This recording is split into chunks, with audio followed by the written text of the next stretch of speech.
Саламатсыздарбы, урматтуу замандаштар, урматтуу музыка сүйүүчүлөрү, ардактуу Сабир эже. Бүгүн биз кыргыз музыкасынын залкары, Кыргызстандын классиги болгон, кыргыз музыкасын профессионалдык деңгээлге көтөргөн, Кыргыз Республикасынын эл артисти, Токтогул атындагы мамлекеттик сыйлыктын ээси, 1-чи даражадагы Манас орденинин ээси, Кыргыз Республикасынын гимнинин музыкасынын авторлорунун бири Насыр Давлетовдун 90 жылдык мааракесин белгилеп отурабыз.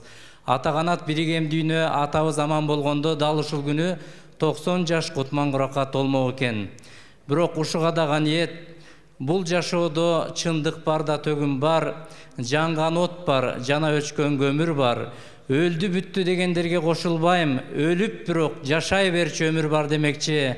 Насыр агабыз арабызда жок болсо дагы, калтырып кеткен улуу мурастары менен, түбөлү көчпөс музыкалары менен арабызда түрү, арабызда бүгүн дагы анын чыгармалары анын экинчи өмүрүн улантып отурат.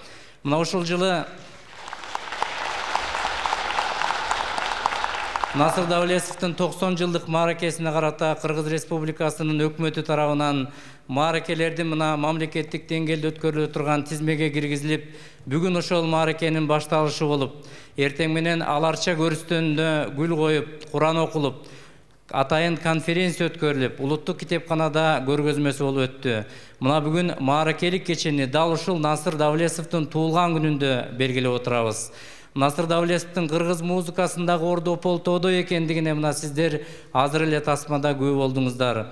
400дөн ашуун ыр, романс, кантата, симфониялык поэмаларды жаратып, Курманбек операсы сыяктуу, Аста Секин Колукту сыяктуу залкар чыгармаларды кыргызга мурас калтырган Насыр Давлетовдун ысмы кыргыз элинин тарыхында, кыргыз музыкасынын тарыхында өчпөс болуп калат.